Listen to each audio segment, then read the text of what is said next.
በብዙሃኑ ዘንድ ትግራይን ከህወሓት ሽማግሌዎች ሴራ ያወጣታል ተብሎ የሚታሰበው ስምረ ፓርቲ ነገ መግለጫ ሊሰጥ መሆኑ ታውቋል።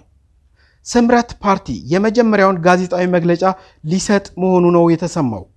በነ አቶ ጌታቸው ረዳ የተመሰረተውና ከምርጫ ቦርድ ቅድመ ዕውቅና የተሰጠው ስምረት ፓርቲ የመጀመሪያውን ጋዜጣዊ መግለጫ በአዲስ አበባ እንደሚሰጥ አስታውቋል።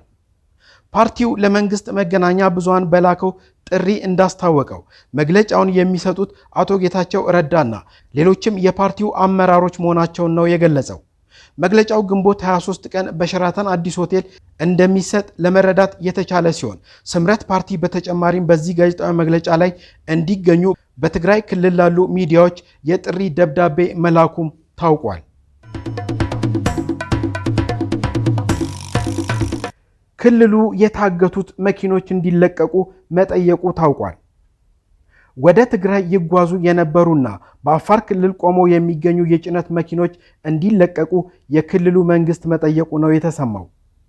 የሸቀጥ ጭነት ይዘው በአፋር ክልል በኩል ወደ ትግራይ ይጓዙ የነበሩ መኪኖች ምክንያቱ ባልታወቀ ሁኔታ በአፋር ክልል እንዳይንቀሳቀሱ መደረጋቸውን የትግራይ ክልል መንግስት አስታውቆ የፌዴራል መንግስት መፍትሄ እንዲሰጠው ጠይቋል። የትግራይ ክልል ጊዜያዊ አስተዳደር የንግድና ሰነድ ኤጀንሲ ለንግድና ቀጠናዊ ትስስር ሚኒስትር ለዶክተር ካሳሁን ጎፌ በጻፈው ደብዳቤ ወደ ትግራይ ክልል ጭነት ይዘው የሚጓዙ ተሽከርካሪዎች መከልከላቸውን አስታውቆ ማብራሪያ ጠይቋል። የክልሉ ቴሌቪዥን ጣቢያ በበኩሉ ሁሉም የጭነት መኪኖች ህጋዊ መሆናቸውን የሚገልጽ ሰነድ ያላቸው ቢሆንም እንዳይጓዙ የተደረገበት ምክንያት እንዳልተገለጸላቸው አስታውቋል። በጭነት መኪኖቹ ክልከላ ዙሪያ ከፌዴራል መንግስቱም ይሁን ከአፋር ክልል በኩል የተባለ ነገር አለመኖሩን አመላክቷል። በአፋር ክልል ወደ ትግራይ በሚወስደው መንገድ ብቻ ሳይሆን በአማራ ክልል በወልዲያ በኩል ወደ መቀለ የሚወስደው መንገድ ላይ የጭነት መኪኖች እንዳያልፉ መከልከላቸውን ቢቢሲ ምንጮቹን ዋቢ በማድረግ ዘግቧል።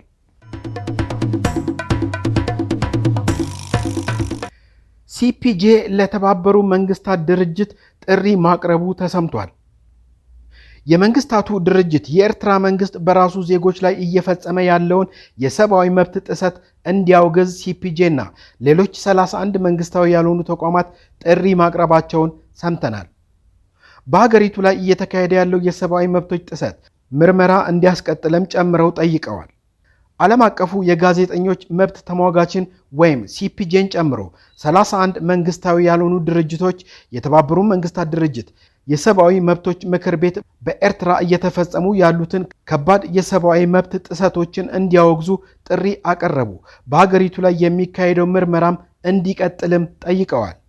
ድርጅቶቹ በኤርትራ እየተፈጸሙ ነው ብለው ከዘረዘሯቸው ሰብአዊ መብት ጥሰቶች ውስጥ በዘፈቀደ የሚደረጉ እስራቶች፣ ያለ ፍርድ ቤት ትዕዛዝ ጋዜጠኞችን ለእስር መዳረግ፣ ፍትሃዊ የፍርድ ሂደት መብትን መጣስ፣ ማሰቃየትና በሀገር ውስጥ ተቃዋሚዎች ላይ የሚፈጸሙ ጥቃቶች ይገኙበታል። የኤርትራን የሰብአዊ መብቶችን እንዲመረምር የተቋቋመው ኮሚቴ በቀጣይ ሐምሌ ወር የሥራ ጊዜው እንደሚጠናቀቅ የጠቆሙት ድርጅቶቹ ምክር ቤቱ በመጪው ሰኔ ወር ላይ በሚያደርገው ስብሰባ የኮሚቴውን የሥራ ጊዜ እንዲያራዝምም ጠይቀዋል። ሲፒጄ በጎርጎሮሳውያን ታህሳስ 1 2024 ባወጣው የቅርብ ጊዜ ዓመታዊ ዓለም አቀፍ የጋዜጠኞች እስር ጥናት መሰረት ኤርትራ ከሰሃራ በታች ካሉ የአፍሪካ ሀገራት የጋዜጠኞች እስር ቤት ሆኗ መቀጠሏ የተጠቆመ ሲሆን 16 ጋዜጠኞች ያለ ክስ ወይም ያለ ፍርድ ታስረው እንደሚገኙ አመላክቷል። ከነዚህ ውስጥ 13ቱ ከጎርጎሮሳውያን 2000 ወይም ከ2001 ጀምሮ በእስር ላይ እንደሚገኙ ተነግሯል። በፈረንጆቹ 2024 የኤርትራ የሰብአዊ መብት ሁኔታን የሚያየውን ኮሚቴ እንዲመሩ የተሰየሙት ሙሐመድ አብዱል ሰላም ባቢከር በሀገሪቱ ውስጥ ስላለው የዘፈቀደ እስርና አስገድዶ መሰወር ስጋታቸውን ገልጸው በኤርትራ በእስር ላይ የሚገኙ ጋዜጠኞች በዓለም ላይ ረጅም ጊዜ የታሰሩ ጋዜጠኞች መሆናቸውን አስታውቀዋል በማለት የዘገበው አዲስ ስታንዳርድ ነው። ኤርትራ ወደ ሰጣ ገባው እየገባች ይሆን? ይህንን ያስባለን የኤርትራ ማስታወቂያ ሚኒስቴር በይፋዊ የኤክስ ገጹ ወይም የቀድሞው በትግርኛ ያሰራጨውን ጽሑፍ ተመልክተን ነው። ጽሑፉ ወደ አማርኛ ተተርጉሟል። እነሆ ትርጉሙን።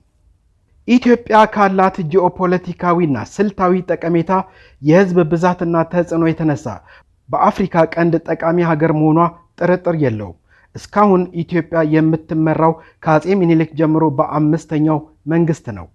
ይሁን እንጂ በብልጽግና ፓርቲ አገዛዝ ስር ከወደቀች በኋላ ታይቶ በማይታወቅ ትርምስ ውስጥ ገብታለች። ስለሆነም የኢትዮጵያ ዜጎች የሀገራቸው ሉዓላዊነት ሲደፈርና አንድነታቸው መደፍረሱ በእጅጉ ያሳስባቸዋል። በአሁኑ ወቅት የችግሩ ብቸኛ መፍትሄ ሁከት ነው ብለው በማመን የትጥቅ ትግል የሚካፈሉ ወገኖች በሁሉም የኢትዮጵያ ክፍሎች አሉ። ከ2020 እስከ 2022 ከባድ ጦርነት በኋላ ኢትዮጵያዊነቱ ወደ ኋላ የቀረ የትግራይ ህዝብ የኢትዮጵያ አካል በመሆንም ሆነ በሌላ መንገድ ሰላምና ደህንነትን ይናፍቃል። በአማራ ክልል ህዝቡ በመንግስታቸው ላይ እምነት አጥቶ ሰብአዊ መብቱንና ሀገራዊ ክብሩን ማስከበር ብቸኛ አማራጭ አድርጎታል። የኦሮሚያ ብልጽግና ፓርቲም ከጥይት ድምፅ አልወጣም። የብልጽግና መንግስት በዋና ከተማው ወይም በአዲስ አበባ ብቻ ተወስኖ በህገ መንግስቱ ስም እየዘፈነ ያሉትን ችግሮች ችላ ማለትን የመረጠ ይመስላል። እንደውም በኢትዮጵያ ያለውን የፖለቲካና የጸጥታ ሁኔታ ለመፍታት ብስለትና ብቃት ያለው አይመስልም። ኢትዮጵያውያን በመንግስታቸው ጅልነት እንዲህ ያለ ያልተረጋጋ አካባቢ መጋፈጣቸው በእውነት ያሳዝናል።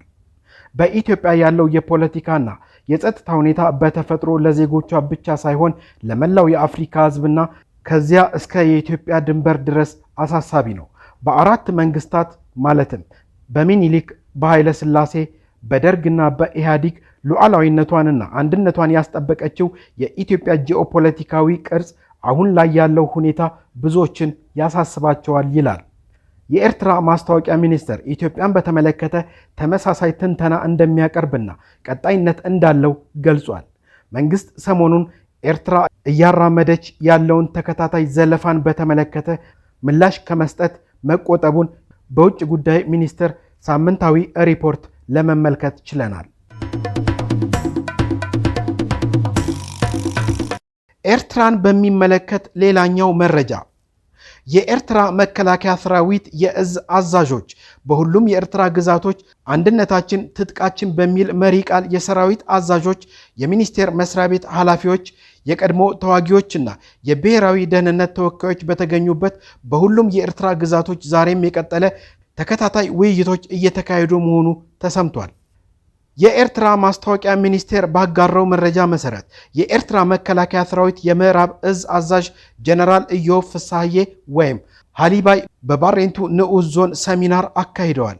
በሰሚናሩ ላይ አንድነታችን ትጥቃችን በሚል መሪ ቃል የሰራዊት አዛዦች፣ የሚኒስቴር መስሪያ ቤቶች ኃላፊዎች፣ የፒኤፍዲጄ ባለስልጣናትና የብሔራዊ ማህበራት ተወካዮችም ተገኝተዋል። ጀነራል ኢዮብ የኤርትራ ህዝብ በሻዕቢያ መሪነት ድል በመቀዳጀት ነፃነቱንና ሀገራዊ ሉዓላዊነቱን በማረጋገጥ ውስብስብና አድካሚ ደረጃዎች ውስጥ እያለፈ የውስጥና የውጭ ጠላትነት መክሸፉን ገልጿል። አገራዊ ልማትና ደህንነት ሊረጋገጥ የሚችለው በእነዚህ የተከበሩ እሴቶች ብቻ መሆኑን ጠቁመው ለትውልድ ለማስተላለፍ የሚመለከተው አካል ጠንካራ ርብርብ እንዲያደርግ ጠይቀዋል ነው የሚለው የኤርትራ ማስታወቂያ ሚኒስቴር ያጋራው መረጃ። አይኤምኤፍ ለኢትዮጵያ ሊሰጥ ካቀደው ብድር ውስጥ $260 ሚሊዮን ሊለቅ መሆኑ ተሰምቷል። ኢትዮጵያና የዓለም አቀፉ የገንዘብ ድርጅት ወይም አይኤምኤፍ ባለሙያዎች በተራዘመ የብድር አቅርቦት ሶስተኛ ግምገማ ላይ ከስምምነት መድረሳቸውን ነው ኢትዮጵያን ኢንሳይደር የዘገበው። ግምገማው በአይኤምኤፍ ስራ አስፈጻሚ ቦርድ ሲጸድቅ የኢትዮጵያ መንግስት ከዓለም አቀፉ ተቋም ከሚበደረው $3.4 ቢሊዮን ውስጥ $260 ሚሊዮን ይለቀቅለታል። የአይኤምኤፍ ቦርድ ግምገማን ከማጽደቁ በፊት የኢትዮጵያ መንግስት ከይፋዊ አበዳሪዎቹ ጋር የመግባቢያ ስምምነት ላይ ይደርሳል ተብሎ ይጠበቃል። ይህንን ዛሬ አርብ ግንቦት 22 ቀን 2017 ዓ.ም ይፋ ያደረጉት ከሁለት ወር ገደማ በፊት ወደ አዲስ አበባ መጥቶ የነበረውን የአይኤምኤፍ የባለሙያዎች ቡድን የመሩት አልቫሮ ፒረስ ናቸው በማለት ኢትዮጵያን ኢንሳይደር ዘግቧል። አሜሪካና 10 አጋሮቿ ሩሲያና ሰሜን ኮሪያ በመንግስታቱ ድርጅት የተጣለባቸውን ማዕቀብ እየጣሱ እንደሆነ መግለጻቸውን ሰምተናል። ሀገራቱ እንደገለጹት ሩሲያና ሰሜን ኮሪያ ወታደራዊ ትብብራቸውን በማጠናከር ሰሜን ኮሪያ ዩክሬን ላይ የሚተኮሱ ሚሳኤሎችን ለሩሲያ እያቀረበች ነው ብለዋል።